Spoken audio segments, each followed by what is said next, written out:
I gave you so many chances, but you never changed. Please don't kill me. I'm your husband. I promise to be a good husband. No, Dave. Sleep with ghosts in hell.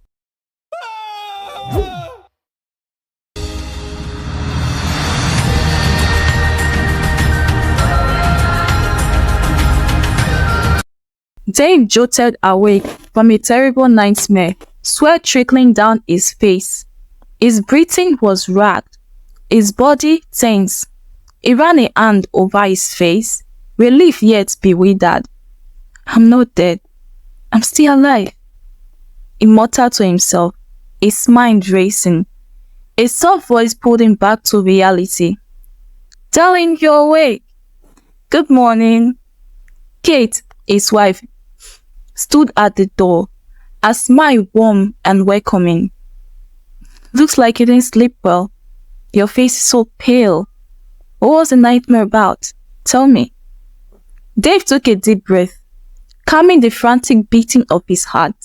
It was just a silly dream, Kate. Nothing to worry about. She narrowed her eyes playfully. Alright, just make sure the nightmare doesn't come true, okay? Yeah, Dave replied, his voice shaky, eyes darting toward her as if seeing her in a different light. His heart pounded with a sense of dread he couldn't shake. Kate didn't seem to notice. Come on, let's get ready together. Breakfast is waiting. Reluctantly, Dave rose from the bed. They freshened up together, shared a quiet breakfast, and headed out to work. But Dave couldn't ignore the uneasy feeling creeping up his spine, his mind still haunted by the nightmare. Dave dropped Kate off at her office. They shared a quick kiss before she stepped out of the car. Walking into the building, he watched her go, then drove away, his mind still clouded. When he arrived at his office, his mood was heavy. His secretary, Vera, walked in with a cup of coffee and a stack of documents. Sir, here's the document you asked for. Also, you had a meeting with Adam's company at 10 a.m. Dave barely looked up. He muttered. Vera hesitated, noticing something was off. Sir, are you okay? You seem different this morning. Dave glared at her. Are you tired of receiving a salary? Get back to work and stop being a nuisance. Shaking, Vera replied in a trembling voice, Yes, sir, and quickly left the room. Dave unbuttoned the top of his shirt, feeling like the nightmare from last night was suffocating him. He sighed, his thoughts racing. Kate is so loving and innocent. She doesn't deserve the way I've treated her. She's forgiven me too many times. But no, she will never harm me. That dream, it's just my mind playing tricks. Yes, I know. She loves me. Yes. It must be my village people messing with my head. He chuckled to himself. I want to stop hurting her, but I can't help myself around other women. She should be proud of her title as Mrs. Evans. A man's got to do what he got to do, he thought, trying to shake off his guilt.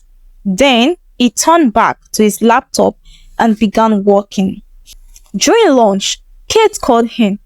Hey, sexy, how are you? She asked. I'm better, my love, Dave replied, his voice lighter. Are you free to meet for lunch? She asked. I'll be there in 15 minutes, he said, smiling. They met at an upscale restaurant, enjoying a delicious meal together. Everything was fine until a woman walked by, swaying her hips with every step. Dave's eyes locked onto her, completely forgetting his food and even Kate sitting across from him. Kate noticed immediately, her mood souring. She called his name, but he didn't respond. His mind was elsewhere, lost in desire. Frustrated, Kate slammed her hand on the table, snapping him back to reality. "Enjoy your meal," she said coldly before storming out of the restaurant, leaving Dave alone and ashamed. He sat there, feeling utterly deserted. Dave couldn't bear the thought of going home after what happened at the restaurant, so he headed to a club to clear his mind. There, he ran into his friend, Eric. "Bro, cheer up," Eric said, slapping him on the back. "You need to stop giving your wife so much power. She's just a woman, not your god." "You don't get it, Eric," Dave sighed. "The nightmare I had this morning changed everything. I keep thinking she's going to shoot me in my sleep. And today, she caught me lusting over another woman right in front of her. Normally, I keep it hidden, but I lost control today." Eric laughed. "You're overthinking it. She'll forgive you, man. She always does. She loves you too much to stay mad. Look, no woman controls me. As long as I take care of my family, what I do outside is none of her business. If she's unhappy, she can leave. But I'm the man, and I'll do what I want." Dave smirked, finally relaxing. "You know, this is the first time you've made sense. Maybe I've been worrying for nothing." "Exactly," Eric said, raising his glass. "Now, enjoy yourself. You only live once." They clinked their glasses and laughed together, pushing aside their worries for the night. Meanwhile, at home, Kate was lounging on the couch in her cozy pajamas, looking as beautiful as ever. She held the door open and turned to see Dave walk in. She smiled warmly and walked up to him, giving him a sweet hug. "Welcome home, honey. I'm so glad you're back." Dave stood there, speechless.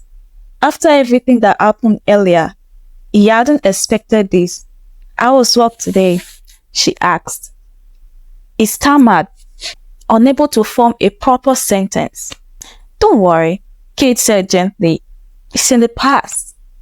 Go freshen up and dinner will be ready when you come down." Still in shock, Dave went upstairs. "Is this really my wife?" he thought. She was furious earlier, but now it's like nothing happened. His mind raced with suspicion. Is she planning something? I've heard stories of women acting all sweet before praising their husband's food. His thoughts were interrupted when Kate came into the room. She saw him holding his stomach in pain. "What's wrong?" "My stomach hurts," Dave said, wincing. "I must have had too much to drink at the club. Can you help me get my medicine?" Kate quickly fetched his medication and handed it to him with a glass of water. He took it and fell asleep, skipping dinner together. That night, the woman from the restaurant was on the phone with an unknown man. "It's time," she whispered. "The coast is clear. Remember, we are splitting everything equally." She hung up, a plan in motion. The next morning, Dave woke up earlier than usual, determined to avoid eating anything his wife cooked. He got dressed quietly, trying not to wake Kate. She stirred and, noticing him getting ready, asked, "Isn't it a bit early for work?" "I have meetings and a lot to get done today," Dave said quickly. "I'll skip breakfast." He leaned down, gave her a quick peck on the cheek. He hurried out the door. "Have a good day, darling," he added as he left. Kate chuckled to herself. Men will never change. But don't worry. "My cheating husband," she whispered. "I'm still standing by your side." Kate always stayed ahead of her husband, knowing more about his business than he could ever imagine. A sharp business mind was something she had inherited from her parents, who were titans in the business world. From a young age, they trained her, but they passed away in a tragic car accident, leaving her to manage everything on her own. That morning, Kate called one of her staff members from the Evans company. "William, how did the meeting go yesterday?" she asked. "It went well, ma'am," he replied. "Good. Now, I want you to invest small money and buy 40% of Dave's company shares." William was taken aback. "Are you sure, ma'am?" "Yes, just do it," she said firmly before hanging up the phone. During the board meeting at Dave's company, Evans' company acquired 40% of the shares, sealing a partnership.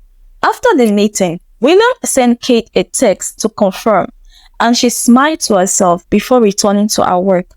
Meanwhile, Dave, who had skipped breakfast, decided to grab lunch at a restaurant. As he waited for Eric to join him, he noticed it had been over 20 minutes with no sign of his friend.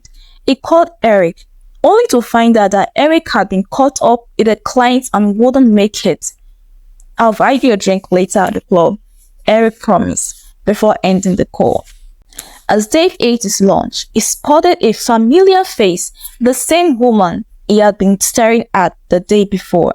His heart raced, and without thinking, he stood up, wiped his mouth, and headed to the cashier. He paid for a meal, and when she thanked him, he smiled. "Is this something you do for every girl who comes here?" she teased. "Nah, you're special," Dave said, grinning. "What's your name?" "I'm Lily," she replied. "Just like the flower," Dave said, his voice smooth, radiant, elegant, and so beautiful. "Can I get your number?" They exchanged numbers, and later that evening, Dave and Lily met up at the club. They drank heavily, danced wildly, and ended up in a hotel together. The night was filled with passion and reckless abandon. Before all of this, Dave had texted Kate, lying that he had a late-night meeting with a client and wouldn't be home early. He didn't return until 2 a.m., sneaking into the house, freshening up, and falling asleep beside Kate. The next morning, Kate had already left for work before Dave woke up. She sat at her desk, deep in thought, when a woman entered her office carrying an envelope. It was a private investigator Kate had hired. "Your intuition is spot on," the woman said, handing over the photos. "Your husband spent last night with her. She's a real snake." Kate took the photos, her face calm but her mood heavy. "Should I make him taste his own medicine?" she murmured. "I paid for his education, taught him how to run a business. Everything he has today is because of me. I've let so much slide. But this one thing, he can't seem to stop. How long should I keep waiting?" The detective stood up. "I'll send you something later that will really surprise you," she said before leaving. Kate leaned back in her chair, feeling the weight of betrayal settle over her. She was tired, but most of all, she was deeply hurt. Will she finally kill her husband, or allow a cheating husband to fall in the hands of his enemies? Watch out.